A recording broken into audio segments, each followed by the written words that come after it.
Right now is when we're going to determine what the future of this country is, what the future of our children and grandchildren is going to be. Whether we're going to continue to be the strong, progressive, prosperous middle-class society that we've been and that most of us grew up with, or whether we're going to turn back the clock and turn into some kind of retrograde banana republic that some of our Republican leaders would wish us to do. In order to avoid that unpleasant consequence, in order to save our society, the Democratic Party has to rise up in unity and defend the Democratic core principles. Mm-hmm. And at a dinner or breakfast that Vita gave earlier today, I spoke, and it was very kind of her to organize that, and it went very well. But I spoke about my father, Clifford, who was, in 1960, as a young Navy veteran, took me down to the Soldiers and Sailors Monument at Clinton Square over there to see and listen to another young Navy veteran by the name of John F. Kennedy. And that was my dad's way of showing me that an excellent way to serve your family, an excellent way to serve your community, and an excellent way to serve your nation is by serving the Democratic Party.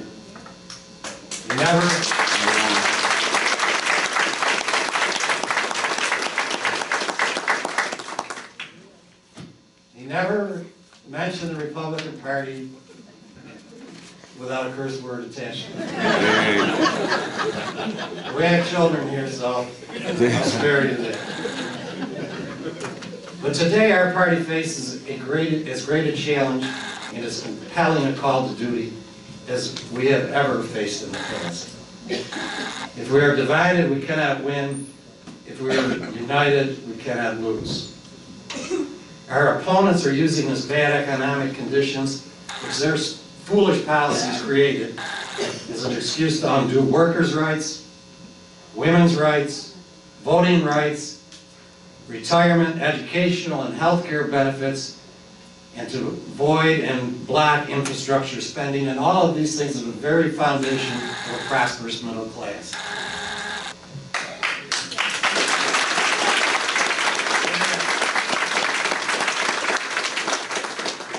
The Democratic Party best represents the interests of the middle class, the working poor, and the just plain poor. And we should be the dominant political force in this county, in this state, and in this nation.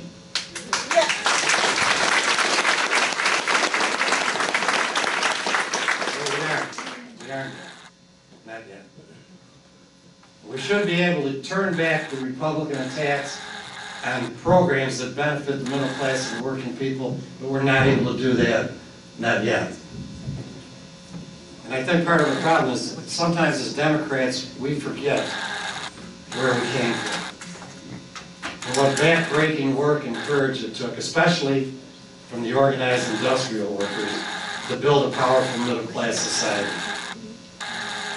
Now the Republicans always forget where they came from. They all believe that they're self-made. And speaking of where I came from, I want to talk a little bit about my dad. He was 87 years old and graduated from law school at the age of 83.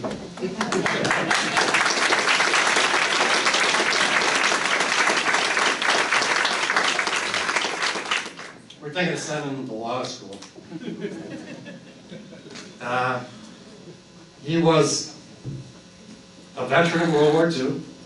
He was an industrial worker in a union shaft steward at GE. He served as a sheriff on the Onondaga County Sheriff's Department. He retired as a highly respected agent with New York State Intelligence. He spent many years on the 7th Ward Democratic Committee. All his children and grandchildren are college graduates, and everything I am, I owe to my father and my mother, Geraldine. Well, not everything. I don't think they want to take credit for everything. Everything's good, I owe to them.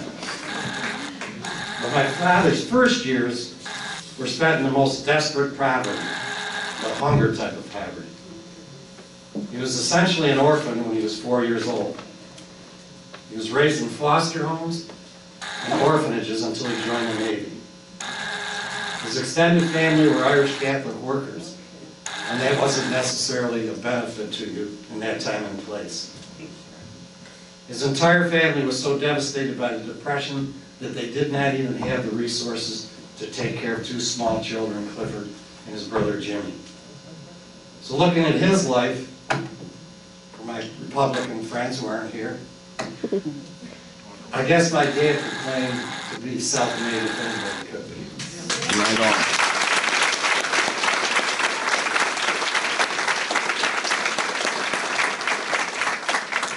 But he's always told me, and he's always lived his life under the principle that no one is self-made.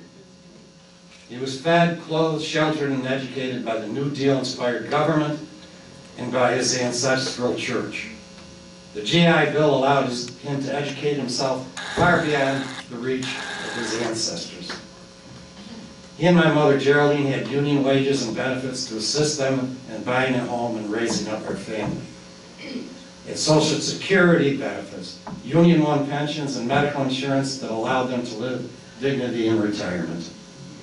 All of us here know that story. My family story, your family story. It's a story of how labor, government, and business built the middle class in this country. That's it.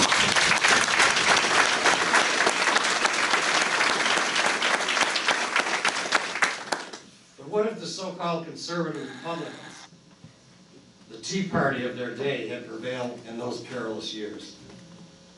What if the government had been starved of revenue to aid in a recovery and to help the victims of the Depression?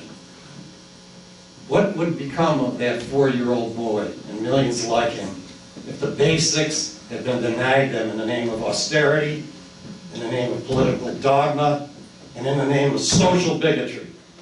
Denied them because they were poor. Denied them because they were without a voice in society. Denied them because they were the sons and daughters of people that didn't matter. But they mattered to the Democratic Party. And they mattered to the labor movement. And because of us, they were able to lead America forward into a new prosperity like the world's never seen before.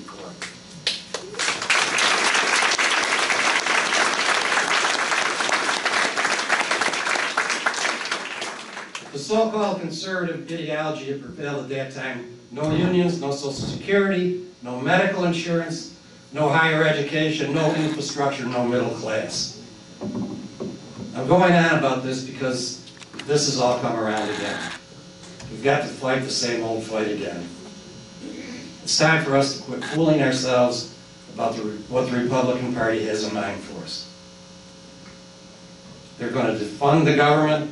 They're going to let the infrastructure rot. They're going to put Social Security in the hands of the hosers on Wall Street. And while they're at it, they're going to dismantle public education and finish off the unions. And they're really not making a secret about that anymore. Nope. Look at the Ryan budget. Or talk to the people in Wisconsin. Oh, yeah. And we can't let our people get discouraged. We can't let them think that money's always going to co-opt government and drown out meaningful debate. We can't let them think that right-wing extremists are always going to immobilize the government and the society. And we can't take this laying down. We've got to use the instrument that we have, the means that we have, to defeat their sweet dreams of sweatshops, corporate government, and submissive women.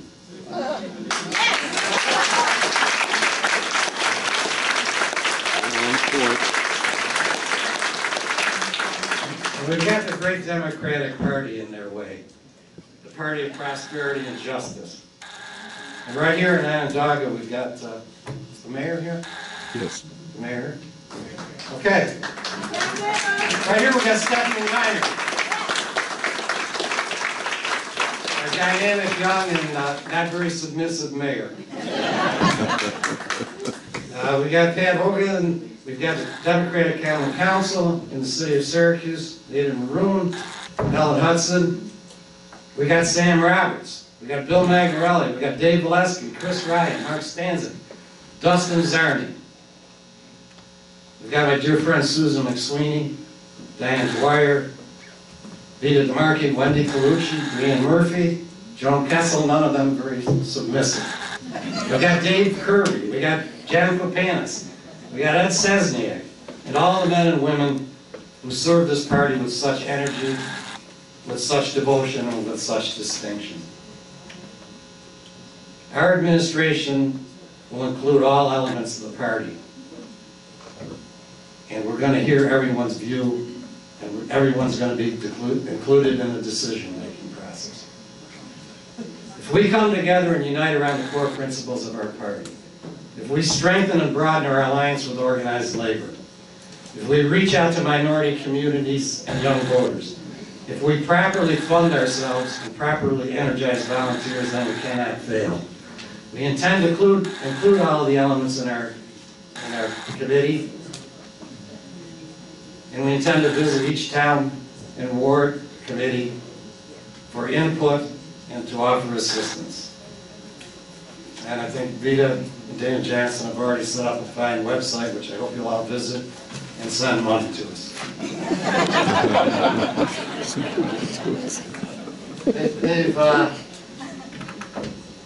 People have been congratulating and commiserating with me for some time.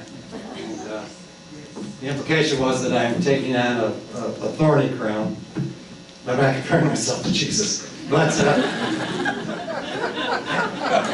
I am honored that you're allowing me to represent this great Democratic Party. And I will give you everything I've got. I will work with all the electeds. I will work with all the committees. I'll help us broaden our reach, as Vita and Diane and Steve Paquette and all the predecessors have done before me. But this is a critical time. This is our hour. We have to prepare to win. We have to win. We have to get Dan Maffei back in office. Right on.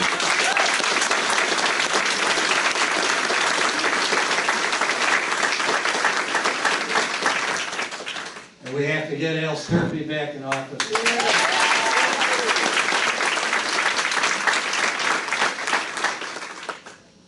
So let's go out and kick butt and take names.